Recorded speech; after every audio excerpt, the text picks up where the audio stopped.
Greetings, ladies and gentlemen of YouTube. I'm Lewis Cipher, and this is the Devil's Advocate Debate Club. Welcome back.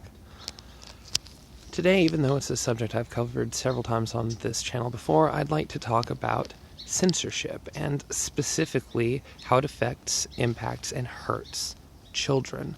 Now, I know some of you may feel that this is being hammered into the ground if you watch my channel, but I swear I have new examples because the hits just keep on coming. Briefly, since this will not be covering a different censorship subject that's going around, I would like to touch on the fact that YouTube is censoring the name of the suspected whistleblower for the Trump impeachments and is deleting videos, or at least locking them to private, just for mentioning this name. Their reason being that it is a credible threat. They're actually accusing people of threats of violence against this person for saying their name, which is publicly available and has already been reported on in the media. So while I'm not going to do a full video about it because plenty of other people have already beat me to it, and I don't have much to say that they haven't, I suggest you look into it. Today's video, however, will be on the subject of YouTube's de-ranking words. The words that keep my video as out of the algorithm. The words that are there to prevent us from talking about important subjects where we might accidentally hurt one another's feelings. Words like Nazi, sex, and porn. Most of the swear words, except of course for the big two that you can't say at all on here. And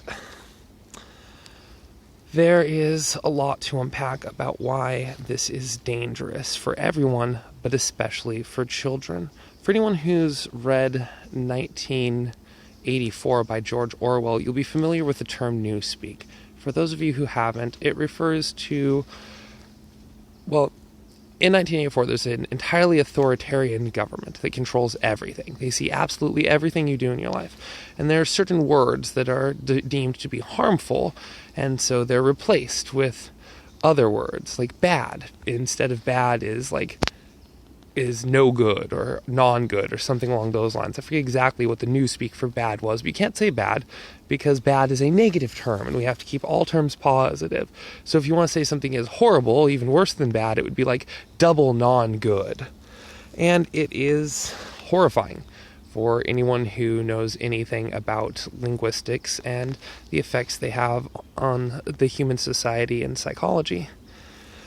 Well, YouTube is not providing us with replacement words for the words that they ban, but this is inevitably what happens. The community provides these replacements on their own. You've probably heard me talk about, if you watch my channel, an episode of Recess, an old cartoon show that I watched as a kid, where the word crap, I think it was banned from schools. And, before it had been shit, and now they were banning crap because, well, that's just a replacement for it. And TJ, my favorite character in the show from when I was a kid, comes up with the word womps and said, this womps. And, if you ban these words, we'll just make up our own word to emphasize how we feel, to express that emotion or that idea. You can't get rid of the idea behind the words, and banning the words themselves really doesn't help. It just complicates and confuses language in general.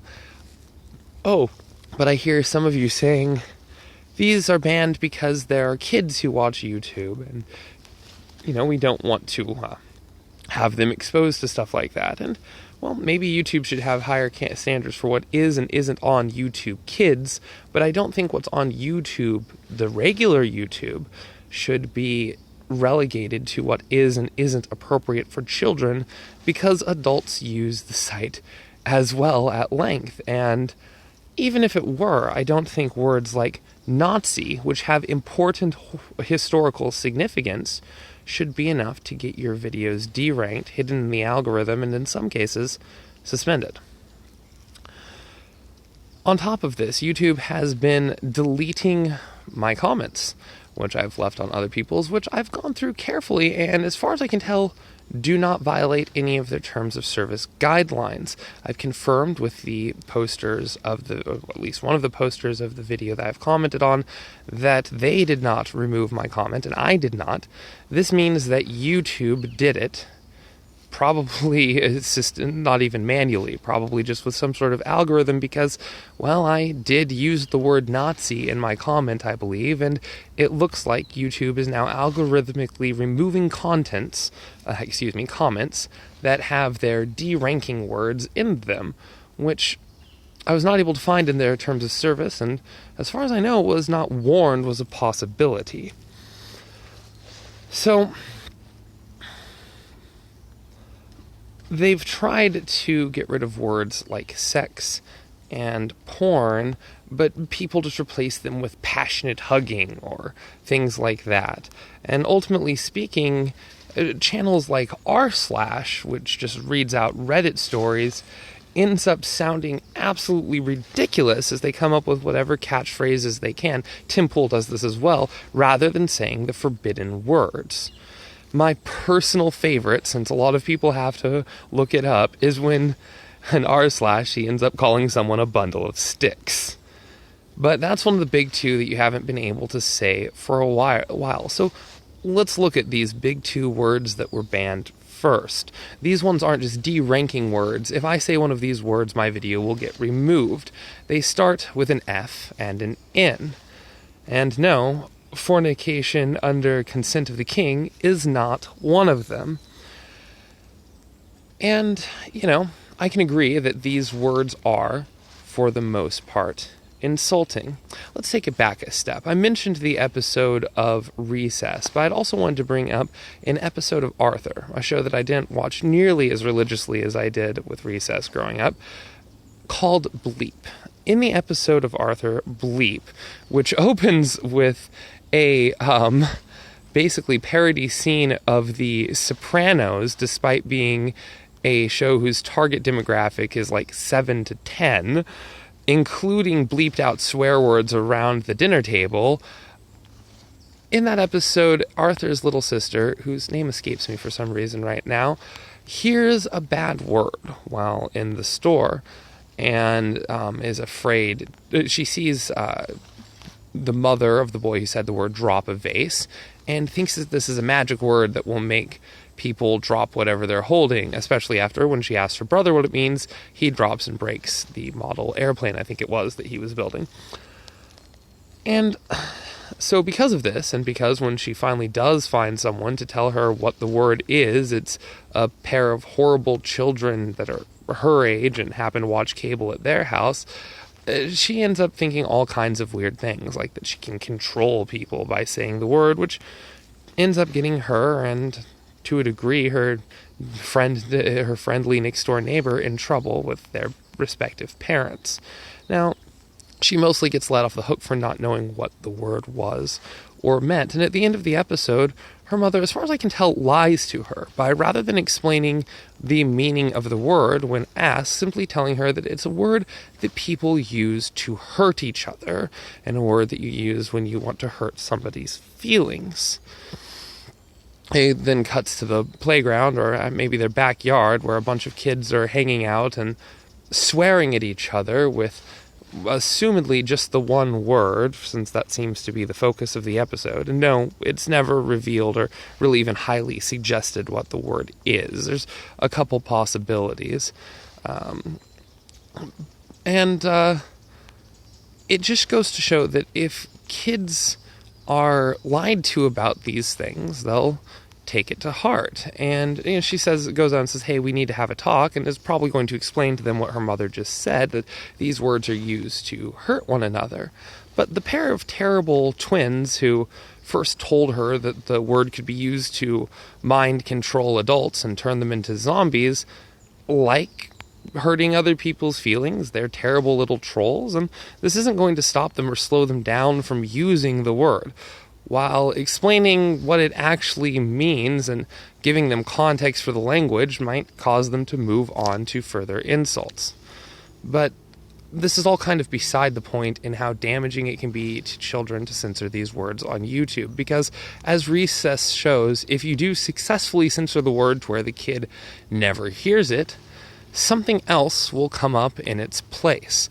And in the case of YouTube, where people are doing their best to keep their videos in the algorithm and monetized, those words are usually just softer, toned down, quote-unquote kid-friendly versions of the same words. They don't actually remove the meaning, they just remove the word itself.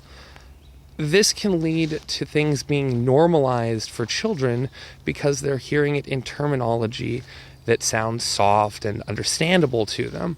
Whereas if a child hears a new word in a context they don't understand, at least if they have the curiosity that most children I've ever met know or have, they will go in to ask an adult what the word means. You've heard me speak ill of my mother several times on this channel, but one thing that she absolutely did right, in my opinion, was decide that if I was old enough to ask a question, I was old enough to hear a legitimate answer. This wound up with us in the principal's office in 1st or 2nd grade when I ran around and explained to all of my friends what sex was, after asking my mom and not getting the stork story, let's just say. Now, I understand why a lot of parents don't want to have these complex conversations with their children, but lying to your kid about what these words means opens the door for predators to use softer language to get to them. And really, it just creates a path for children to see these things as something that they can take part in. See, if a kid knows a word as adult, they might use it around their friends just to be taboo, but for the most part, they're going to shy away from it. Kids do respond fairly well to authority. And so explaining these things to them rather than hiding them in darkness from them is an important part of properly raising a child, something which not very many people seem capable of doing anymore. And YouTube is making it much, much more difficult with their restriction on words. So, if you want to do an educational video on YouTube talking about certain issues within trans rights or the historical importance of Nazis, you'd better not expect it to receive any rankings. And if you show it to children, well, that's exactly what we're trying to prevent. We wouldn't want kids learning about important issues, now would we? I'm getting emotional, and I realize that I'm not doing as good a job as I could to present my case here. However, I think it's important that we not soften language to make it more acceptable and usable by children when it's about things like sex and porn. I think we should make it clear to children what these words mean, that they're adult things, and, well, talk to them about it. If they're old enough to ask the question, they're old enough to get an answer. It's one thing me and my mother can agree on. So I'm going to tell you a story from my childhood. When I was in, I think it was 1st grade, again 1st or 2nd, because I was homeschooled after that for quite some time, there was a project to go to whitehouse.gov, which at the time, this was during this was the first year of the Clinton presidency, so it would have been 2nd grade. Hey, now you guys can figure out how old I am. So, anyway, they sent me to a website called whitehouse.gov, where the president's cat took you on a tour of the White House. It was whitehouse.gov. Yeah, whitehouse.gov. Then that was exactly the problem, because having used the internet a fair bit at that point, but having never come across a .gov, I, of course, went to whitehouse.com, just glancing at the www. And filling in the rest.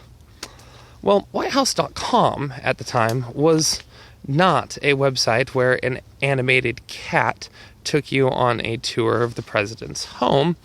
It was, in fact, a porn site, a patriotic one from the little bits I remember. I actually can remember the front splash page with, the big bootied women in their red, white, and blue shorts pretty well. And I recognize this as being adult content.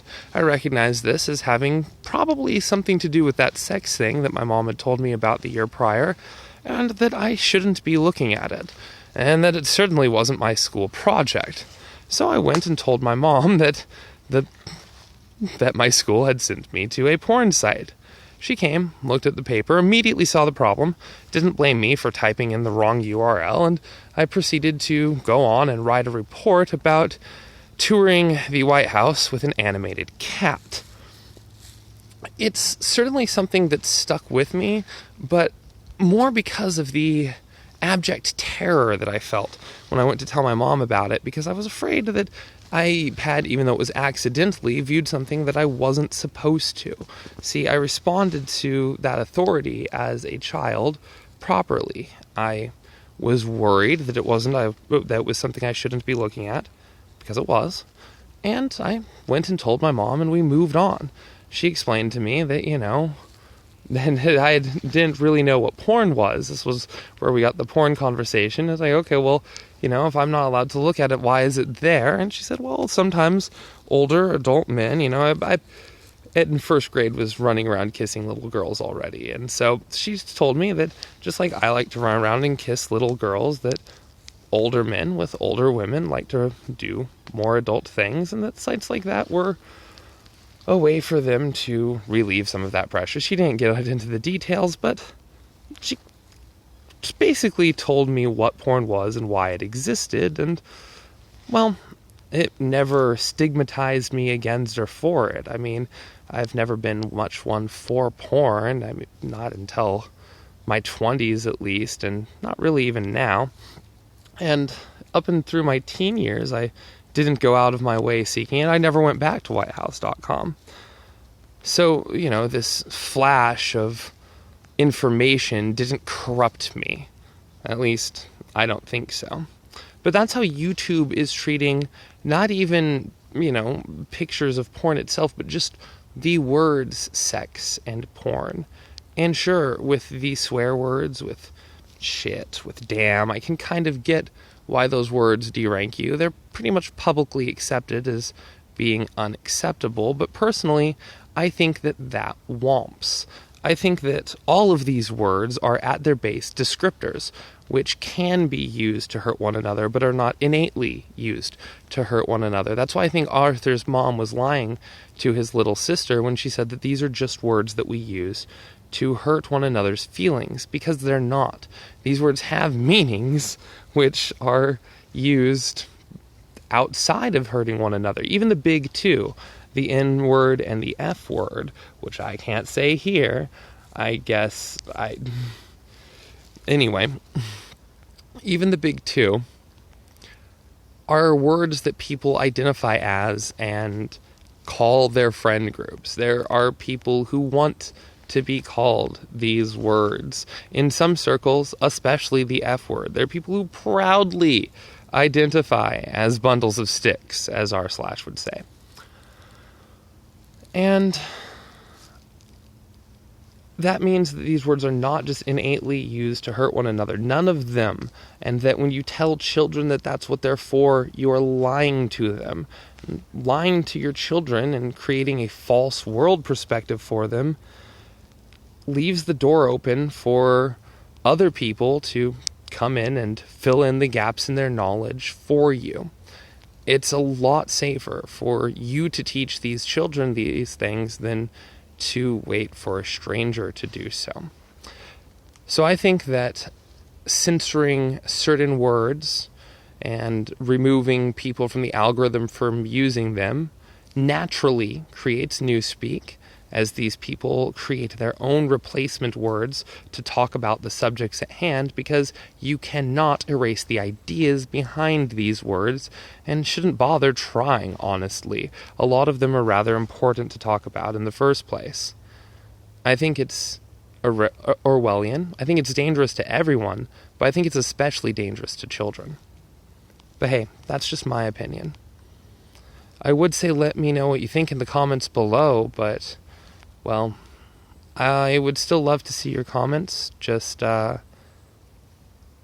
don't spend too much of your life writing them out, as I spent about an hour and a half writing out a well-detailed, well-thought-out comment, going through, trying to make sure that it was within the terms of service, and it got deleted anyway. I've seen several comments deleted from my videos by people who I don't think deleted them, and I think YouTube's both doing it to me and to people who comment on my videos. So, well, like and subscribe anyway. And let me know what you think in whatever terms YouTube finds acceptable if you feel like censoring your speech to be part of the public discussion. Because at this point, on this platform, that's what's required. Because of this and many other things, I'm planning my jump from YouTube. I'm trying to find another platform that will upload videos without taking weeks at a time to do so, or find out what's keeping my phone from uploading things to mine at the speed that everyone else seems to be able to. Because the only reason I'm still on this platform is it's the only one that only takes a day or two to upload a video like this, rather than a week or two, which I simply can't spend on one, as it ties up my phone basically the entire time it's uploading. I know that I've hammered this censorship damaging our children subject into the ground, but I think it's one of the most important hurdles we face as a modern society. That being said, I'm going to give it a break for a video, maybe two. At the very least, I hear that Ohio State passed a law saying that kids can give non-scientific answers in school on a religious basis, which is somewhere where I will actually argue for just a touch of authoritarianism. See, I'm all for a mix of ideologies, just like I'm for a mix of economies. I mean, I'm one of those horrible centrists that they always tell you about. And so I think it's absolutely ridiculous that schools are going to be passing out good grades for bad information. That, well, I'll have to do a whole video on it. And I had another one that I was going to tease here, but, well, I'll let you guys go. As always, I'm your host, Louis Cipher. Thanks for watching the Devil's Advocate Debate Club.